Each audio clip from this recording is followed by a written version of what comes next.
Welcome to Foundations TV, everybody. Our guest today is none other than Mrs. Shuchita Rao. Welcome to Foundations TV. Thank you, Gauri.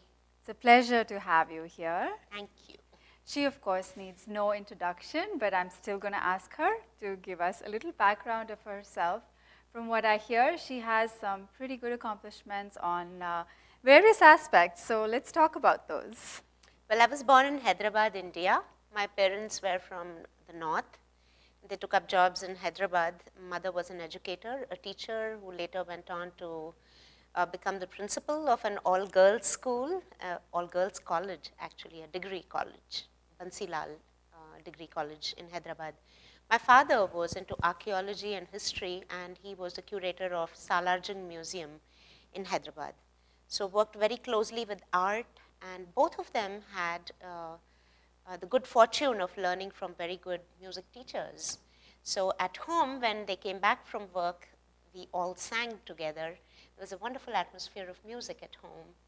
So I grew up actually studying science. I did my bachelor's in math, physics, and chemistry from Osmania University, and then went on to do a master's in computer applications from Central University. I came here about 20 years back to the United States, and I did a postgraduate diploma in instructional technology from Bridgewater State College. Wow, I didn't know that. Yeah. That's amazing. Right, yeah. So, and I've been involved in teaching computers to children at public schools. Oh, wonderful. And those also are all new discoveries for us. Right, I taught at Stonehill College for a little bit, and then now I'm with Boston University. Okay. I work as a technical trainer, teaching people how to use SAP forms in the Wonderful. Human Resources Department. Wonderful. But of course, my life is very, very closely tied with music. Yes. And yes. I had actually the good fortune of learning from several eminent gurus in India. Srimati Malini Rajurkar in Hyderabad, and then Pandit Ajay Pohankar in Mumbai. I joined the MA program at the SNDT University to do a master's in music. Dr. Prabhatre was head of the department over there.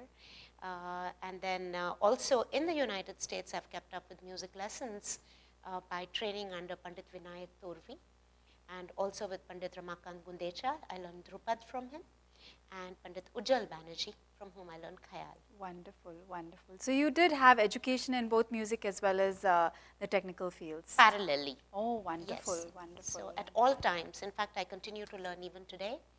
I'm actually doing a course in ethnomusicology with Boston University. Oh, great. Learning about music in other cultures than India, like Africa, for example. Oh, the wow. music of Africa.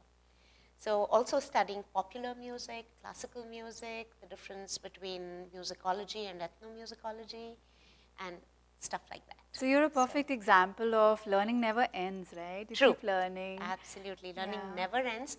In fact, I feel our Indian classical music is so deep, Yeah, one lifetime is not enough. it isn't. It isn't. It There's a isn't. lot to Yes, learn. yes. It's very, very deep. The more you learn, and the more you realize how much more there is to learn. Right, So- right. Now, on a personal note, though, I have to point out we have something else in common, which is I also come from a family of teachers. I see. So yes, yes, my mother also has a similar background, and my family also has a musical. A lot of my family members in the extended family, they are trained musicians as well. Not directly my parents, but my uncles and aunts and cousins, and Yes, larger family. Yes, yes, yes, and I do have a technical background. But regardless of that, it just, it just struck a chord right there. So I wanted to mention that. Sure, sure. But another thing common is that you have been teaching kids all along, True, all throughout. So how has that experience been for you, especially with regards to, if you had to do like a comparison of teaching kids back in India versus teaching them here, what Sure. differences do you feel? I feel very fortunate to work with children because they ask wonderful questions. They're eager to learn. They show their happiness when they like something.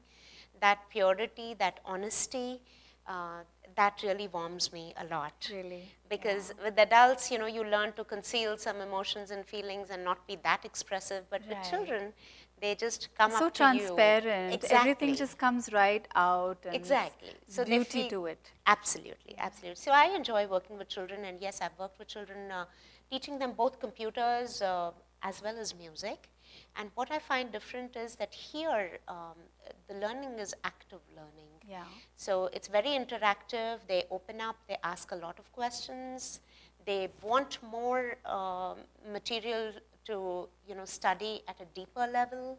They go back, research stuff, come back like little scholars. Really. I think that goes to you, though, as a teacher, to be able to open up their minds and to encourage them to go back and do some research, because I don't think most kids would do it by themselves. I think it definitely goes to the teacher. So credit goes to you. I'm not sure about that, but yes, when there is deep interest, they want to know more and more and more. Right, and they come back with, I listened to this clip, and I would really like to learn this piece. Really? Yes. Really. Wonderful. Now, back home, I think we were very scared of our teachers. Yeah. So we didn't openly ask questions. Right. Or we didn't...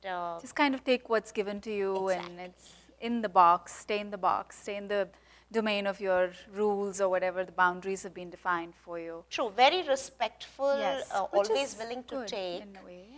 But not really pushing limits or asking questions, right, which is what I find over here, right. which I enjoy very much. Now, this is a very interesting point, because the other side of this is where kids start to think beyond what they're taught and their creativity opens up.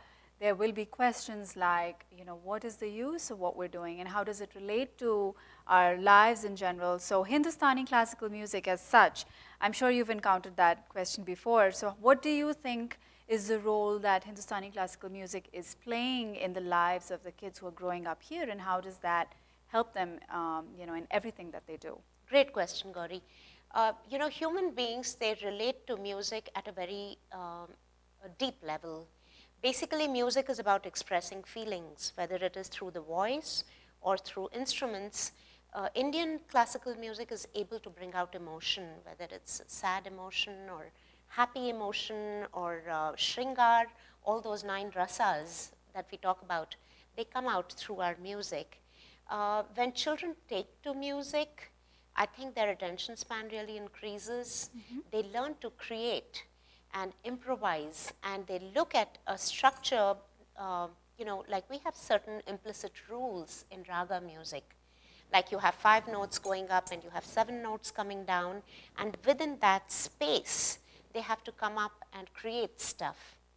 So children learn to think and to develop patterns, and improvise on the spot. That is what is great about our Indian classical system, that it encourages you to think.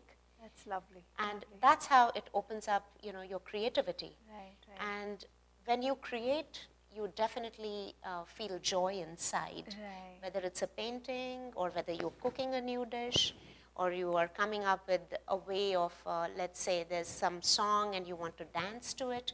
How will you express what is being expressed in the song? Through movements. When children create, they feel joy.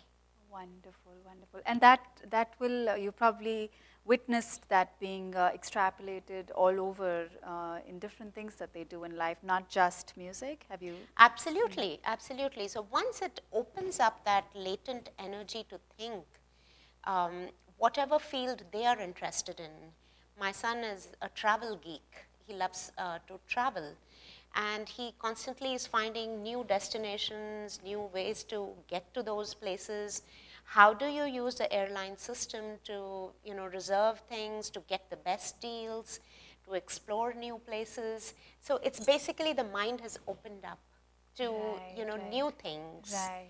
And he's learning to work in the field that he's interested in. I do believe that an atmosphere in music at home where he was taught to think in different ways, If it's 16, it can be 4 plus 4 plus 4 plus 4, or it can be 7 plus 9, or it can be 5 and 11. All these different possibilities. So I think whatever field children are interested in, they learn to look at different possibilities in that system. So it unleashes their creativity, Exactly. and it just kind of lets them explore different ways of doing it and see what fits well with them, what resonates with them. Absolutely. So that's beautiful. That's beautiful. Now, so you brought up your son. Now, I'm interested to know more about your family. Tell us more about your family. So I have 2 children. My son Rohit is actually a freshman at University of Washington in Seattle, and he's studying applied math, and he's interested in econometrics, and would like eventually to do operations research and in the field of aviation. Oh, okay. He's very keen about the field of aviation. Wonderful. My daughter is a sophomore. She loves math and science and humanities, very attached to theater. Oh, so she is very deeply interested in participating in plays, has done a few lead roles from her middle school time. In her high school also is getting good roles. So she's very deeply attached to both theater and music. She paints too. Yeah, I've seen a feather painted by her. That it was so beautiful. Thank you, thank you. Nice. My husband is an entrepreneur. Okay. His education is in management, project management, accounting and project management. And he's started some companies. Right now he's working on a new idea, working with programmers back in India. Okay. And he loves music very deeply too. So all of us are into music. Does he sing? So he does. He takes lessons. Oh, lovely. From you? No, from a wonderful teacher in India. He's learning from a great okay. guru from India. Okay, okay. So, very nice, very nice. It's beautiful, beautiful. It's such a lovely conversation that we just had. And now, you know, not that anybody who has ever lived in New England would not have heard you sing, but we would love to still have you sing here for us. Thank you, Gauri. I appreciate, you know, you having me over today. Pleasure. Thank you, and happy Navratri, happy Diwali season actually. Yes, so absolutely. It's a beautiful season and lovely colors outside too. Absolutely, fall colors. Yes. All right, so let's hear. You're welcome. You're very welcome.